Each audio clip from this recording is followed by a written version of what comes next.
자, 대주전자재료는 제가 이전 영상에서 첨보를 다뤘었잖아요. 그걸 볼 때랑 좀 의견은 비슷합니다. 물론 다른 기업이지만 느낌이 좀 비슷해요. 회사가 만들어내는 어떤 매출 대비 뽑아내는 단기 순이익 혹은 영업이익의 규모 자체가 굉장히 좋아요. 현금 창출 능력이 굉장히 좋습니다.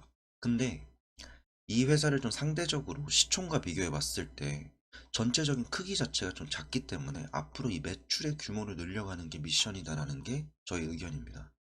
지금 대주전자재료가 하는 일들을 보면 이렇게 있습니다. 꽤 많죠. 이 중에서 가장 중요한 게 도전성 전극재료, 그리고 절연재료, 금속분말 이렇게 있습니다. 얘가 시장에서 관심을 받기 시작했던 게 이 2차전지 응급재료 때문이었거든요. 그 전에 하던 사업이 이 LED용 형광체, 아몰레드 재료, 태양전지용 전극재료인데 과거에는 이걸로 먹고 살았습니다. 칩 부품용 전극재료. 근데 얘네가 2차전지 응급재료를 하면서 시장에서 이렇게 알아주면서 올라간 거죠. 근데 지금은 더 이상 얘네의 비중이 높진 않습니다. 지금은 MLCC 쪽으로 집중을 하고 있고요. 앞으로 나아갈 부분은 이 응급재료. 얘네가 이제 더 이상 메리트가 없고 요거를 좀 이제 비중을 낮춘 이유가 얘네가 지금 시장에서 만들어내는 그 매출 마진율이 이렇게 높지가 않아요. 대충 아실 텐데 OLED 관련주들이 2016년부터 20년도까지 쭉 잘 올랐어요. 그 당시에 이제 미중 무역도 터지고 중간에 일본과 무역 마찰이 있었잖아요. 그 당시에 이 OLED 관련주들이 같이 날아갔습니다. 물론 이때 당시에 일본 무역 관련주로 가장 눈길을 받았던 건 모나미 같은 거였죠. 문구 같은 거. 근데 이런 거 말고요. 실질적으로 OLED가 우리나라가 그러면 우리 일본에 의존하지 말고 우리만의 OLED를 만들자. 불화수소 관련주 올라가고 OLED 올라가고 이때 이게 국산화 과정에 있었기 때문에 국산화 관련주로 OLED가 날아갔었습니다. 근데 그 이후로 보면 좀 힘이 빠졌어요. 저는 그 가장 큰 원인으로 LG전자가 가장 윗단에서 기술 진보를 너무 급하게 해버려가지고 밑에 따라가는 그 업체들이 이 수준에 맞추다 보니까 서로 경쟁을 하고 서로 단가 경쟁을 하다 보니까 마진율이 떨어졌다라고 보거든요.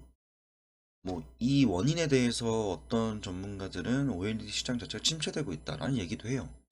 저의 생각은 침체된 게 아니라 이 분야는 여전히 똑같이 그냥 성장을 하고 있고 OLED, LCD 이상부터 계속 기술 진보가 나오고 있는데 이 경쟁이 너무 심화되면서 아랫단에서 이제 미어 터졌다라고 저는 생각을 합니다.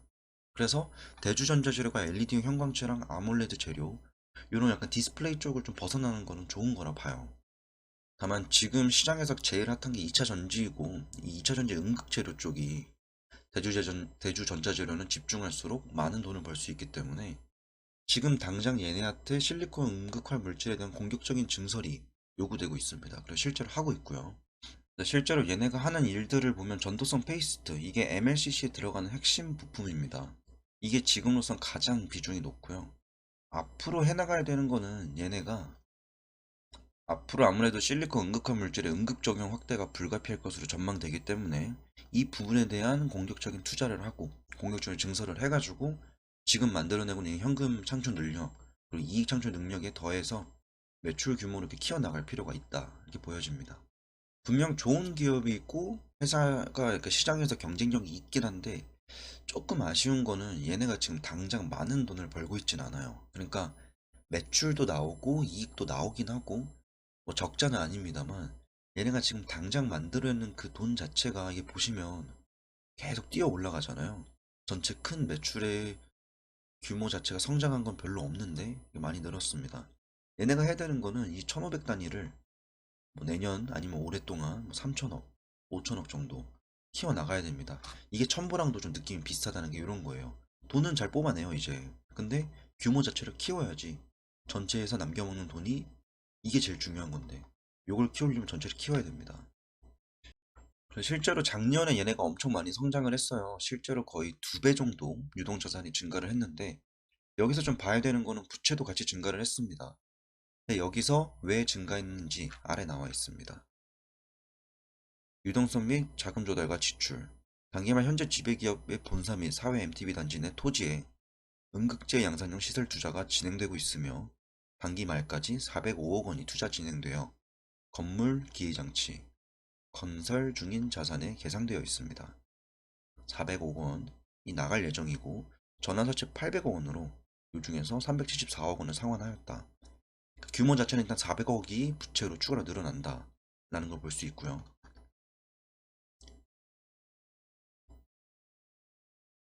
그래서 전환사채 발행해가지고 좀 줄인 거 감안하면 비유동 부채 요만큼 증가가 됐죠. 300억 정도. 이걸 보시면 됩니다. 이 수준이 그렇게 부담되는 수준은 아직까지 아니고요. 그래서 여튼 이 회사는 크게 걱정할 건 없습니다. 지금 이제 좀 치고 올라가는 기업이고요. 얘가 성장주로 적극적으로 편입이 되려면 여기에 더해서 매출 증가가 일단 나와야 됩니다. 매출 증가가 나오려면 그만큼 많은 물량들을 뽑아내야 되는데 그걸 하려면 증설을 해야 되는 거고요. 지금 증설 진행 중이고 총 부담은 한 400억 정도 된다. 이게 회사가 단기 차입금, 단기 지금 유동자산으로 지금 처리할 수가 없기 때문에 전환사채 발행을 해서 이걸 충당을 했고 앞으로 추가적인 증설을 하려면 아무래도 주주배정 유상증자가 필요할 수도 있을 것 같다 라는 게 제 생각입니다. 뭐 그렇게 한다 해도 자금 조달을 충분히 도와줄 만한 게 이 기업이 열심히 일하고 있어요. 특히나 연구 쪽을 굉장히 열심히 하고 있어서 특히 올해 초에 받은 2차 전지 분야 고용량 응급 소재 기술 2022년 1월 6일 인증받은 게 있기 때문에 앞으로 여기 추가적으로 계속 나올 겁니다. 그러니까 이런 기업 같은 경우에는 막 지금 떨어지네 올라가네 이런 걸 집중할 게 아니라 장기적으로 매집하는 게 오히려 유리한 종목입니다. 이 주안점은 저번 첨부 봤던 거랑 좀 비슷하게 매출 규모 키워나가면서 이익도 같이 챙겨 나가는지 이것만 본다면 제2의 에코프로빈 같은 종목이 될 수도 있겠죠. 그래서 얘도 차트를 잠깐 보면요. 여기가 기준입니다.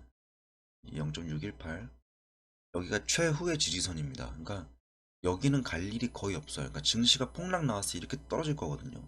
그럼 잡아야 되는 가격이 여기입니다. 근데 얘 같은 경우에는 제가 볼 때는 이 초록색 선을 기준으로 움직이고 있단 말이죠. 지금 여기 이탈 나오고 돌파 나오고 계속 요걸 기준으로 왔다 갔다 하고 있어요. 제 생각에는 이 안에서는 매집할 수 있는 구간이라고 저는 생각됩니다. 요 구간 있죠. 여기서 매집을 해볼 만해요. 왜냐면 충분히 좋은 기업이고요. 이 매집하는 동안에 회사가 증설을 완료를 하고 매출 규모를 키워나가면 올해 안에 저는 성과가 나올 것 같아요. 그래서 뭐 만약에 자른다면 여기서 자르는 게 아니라 저는 여기서 자릅니다. 그러니까 좀 많이 격차가 나와 있긴 한데 마이너스 이게 한 25% 정도 간격이 있거든요. 지금 가격 대비 딱 25%네요. 얘 같은 경우에는 이 안에서 매집을 해주고 예를 들어서 총 시드가 20%예요. 그러면 여기서 천천히 2%, 2%, 2%에서 10%를 채우고 여기 왔을 때 10%를 채우는 게 맞습니다. 저는 이 기업 같은 경우에는 꽤 괜찮은 기업이어서 이런 거는 중장기적 관점에서 뭐 단순하게 뭐 3개월, 6개월 보는 게 아니라 2, 3년을 내다보고 투자한다면 충분히 승산이 있는 자리라고 생각합니다. 얘가 차트상으로는 한 달 전 포스코 케미칼이랑 좀 비슷한데 여기 지켜주고 여기 돌파해서 나가면 이렇게 쭉 올라갈 거예요. 그러면 요 상승 기대값이 하락 기대값보다 높기 때문에 이건 꽤 괜찮은 매매죠. 전 이런 식으로 이제 가지 않을까 싶습니다. 오늘의 영상은 여기까지입니다.